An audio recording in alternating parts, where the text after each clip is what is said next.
అమలు చేయాలని ప్రభుత్వం తీసుకెళ్తాం. ఒకటైతే మీకు మాట చేస్తాం, ఈరోజు 10,000 ఫలితాలైతే మున్సిపాలిటీ వాళ్ళకి కార్మికులు 4,500 ఇచ్చారు. కేవలం ₹1,000 సంవత్సరాల్లో 3,000 ఉన్న హెల్పర్ కోసం 4,000 ఇచ్చారు. కాబట్టి పట్ల స్పందిస్తుంది. నమ్మబలి మాటలు నమ్మద్దు. ఈ రాష్ట్రంలో అప్పులు అగాధంలో మునిగిపోయింది. పన్ను కోట్లతోటి ప్రజలందరూ కూడా అన్ని పన్నులు పాటిస్తున్న పరిస్థితిలో ఉన్నాయి.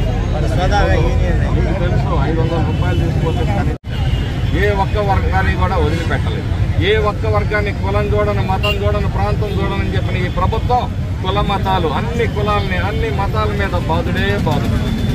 ఆ రోజు 8 సార్లు కరెంటు ఛార్జీలు పెంచారు, ఆర్టీసీ ఛార్జీలు పెంచారు, నిత్యావసర వస్తువులు పెరిగినాయి, గ్యాస్ పెట్రోల్ ధరలు పెరిగిపోయినాయి, ఎక్కడ ఇంటి పన్నులు పెంచారు.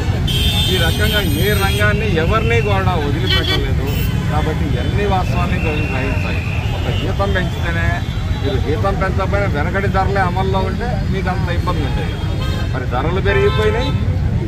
మరి ఎవరు పెంచుతున్నారు? బటన్ నొక్కుతుడు అంటున్నారు. బాధకు మళ్ళీ మన ఇంట్లో ఒక సారాయి తాగి ఆయన ఉంటే ₹150 రోజుకి అదనంగా ₹50 ఉన్న చీప్ లెక్కర్ ఈరోజు ఈ రాష్ట్రంలో ₹200 అమ్ముతున్నారు. అది నాణ్యత లేదు.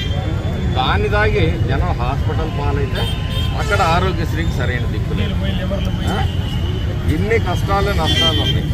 కాబట్టి మీ అందరూ కూడా 10 మందికి చెప్పేవాళ్ళు కాబట్టి ఆలోచించండి.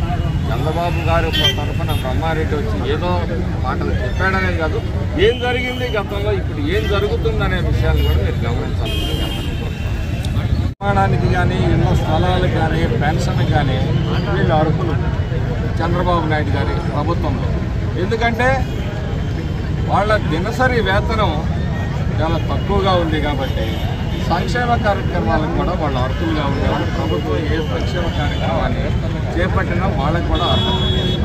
ఈరోజు ప్రభుత్వ ఉద్యోగులుగా మరి వాళ్ళకి గుర్తించినప్పుడు వాళ్ళకి పెన్షన్లు అవన్నీ కట్ చేసినప్పుడు ఇంటి స్థలాలకు కానీ అర్హులు కానప్పుడు మరి వాళ్ళకి సమానమైన జీతం ఇస్తానని చెప్పి 18,000 పెంచుతానని చెప్పేసి ఆ రోజు మరి వాగ్దానం చేశావు. ఈరోజు మాట తప్పావు. మరి మాకు మోసం చేశావు. కొన్ని విధానపరమైన నిర్ణయాల మీద నేను స్పష్టమైన హామీ ఇవ్వలేను. కానీ ఎందుకంటే అబద్ధపు మాటలు చెప్పే ప్రభుత్వం కాదు తెలుగుదేశం ప్రభుత్వం. ఎప్పుడు కూడా ఖచ్చితంగా అన్ని పథకాలని గతంలో లాగా చంద్రబాబు నాయుడు గారి లాగా వాళ్ళని అర్హులు చేస్తాము. మెరుగైన జీతాలు ఇచ్చే విధంగా మా నాయకుడితో మేము సంప్రదింపులు జరుపుతాము.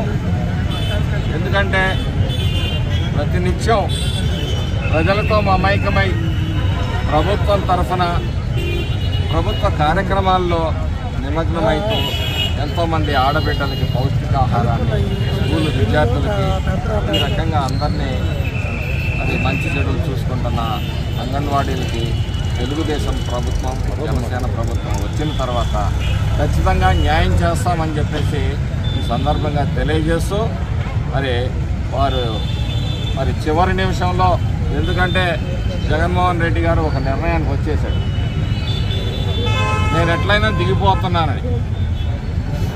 కాబట్టి చివరి నిమిషంలో ఒకవేళ అనౌన్స్ చేసిన ఆశ్చర్యం లేదు.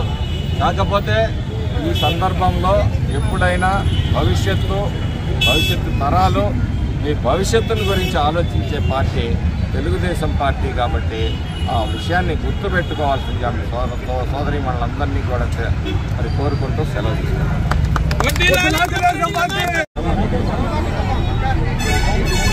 ముఖ్యంగా ఈ రాష్ట్రంలో యూజ్ అండ్ త్రో, వాడుకో వదిలేయి మరి సిద్ధాంతాన్ని అమలు చేస్తున్న వైసీపీ ప్రభుత్వం వైఖరిని ప్రజలందరూ కూడా గమనించాలి. ఆ రోజు ఎన్నికల ముందు ఆశా వర్కర్లను కానీ, అంగన్వాడీలను కానీ, అలాగే మున్సిపల్ సిబ్బందిని కానీ ఆశల పల్లకిలో ఊరేగించి కేవలం కొంతమందికి మాత్రమే లబ్ధి చేరే విధంగా బటన్ నొక్కుడు కార్యక్రమాన్ని నమ్ముకొని ఈ రాష్ట్రాన్ని, ఈ రాష్ట్ర ప్రజల భవిష్యత్తుని అంధకారం చేసిన జగన్మోహన్ రెడ్డి వైఖరిని ప్రజలందరూ కూడా గమనించాలి. ఆ రోజు తెలుగుదేశం పార్టీ అధికారంలోకి వచ్చినప్పుడు 6,000 రూపాయలకు ఉన్న అంగన్వాడీ కార్యకర్తల జీతాన్ని 6,000 నుంచి 10,500 రూపాయల వరకు పెంచిన ఘనత మా నాయకుడు చంద్రబాబు నాయుడు గారు. అన్ని ధరలు పెరిగిపోతా ఉన్నాయి, చాలని జీతాలు, అలాగే ప్రభుత్వ కార్యక్రమాల్లో కూడా వారిని ఉపయోగించుకుంటూ వారికి అదనంగా భారాన్ని క్రియేట్ చేస్తూ ఉన్నారు. అదేవిధంగా ఆ రోజు అంగన్వాడీ హెల్పర్కి 3,000 రూపాయలు ఉండే జీతాన్ని 6,000 రూపాయలు పెంచిన ఘనత కూడా తెలుగుదేశం పార్టీది, మా నాయకుడు చంద్రబాబు నాయుడు గారు. ఎన్నికల ముందు వాగ్దానం చేశారు. 4.5 సంవత్సరాలు దాటిపోయింది. వాళ్ళ కష్ట సుఖాలతో ఆయనకు పని లేదు. మీటింగులు పెడితే జనాల్ని తోలాలి, భయపెట్టో ఇబ్బంది పెట్టో, లేకపోతే వాళ్ళకి ఇష్టమున్నా లేకపోయినా జనాల్ని తోలాలి. ఈ అంగన్వాడీ కార్యకర్తల్ని, డ్వాక్రా గ్రూపుల్ని ఒత్తిడి చేయటం, బెదిరించడం, పబ్బం గడుపుకోవడం మాత్రమే ఆయన తెలిసిన విద్య. మరి వాళ్ళు ఎలా బతుకుతున్నారు? 60 రూపాయలు ఉండే నూనె ప్యాకెట్ 150 నుంచి ఈరోజు మరి 120 రూపాయలు. ఈరోజమ్మా ఇది శనగలని కాదు, రెడ్డి గారు తాగే 1000 రూపాయల వాటర్ బాటిల్ గురించో వాళ్ళ ఇంట్లో వాడే నూనె గురించో మనం మాట్లాడుకోకూడదు. 120 రూపాయలు ఈరోజు పామాయిల్ ఉంది అంటే ధరలు రెట్టింపైనాయి. రోజువారీ దినసరి కూలీ, రైతు పొలాల్లో పనిచేసేవారి కూలీ కూడా 300 నుంచి 500 రూపాయలకి పెరిగినాయి. అయినప్పటికీ కూడా వాళ్ళ జీవితాల్లో మార్పు లేదు.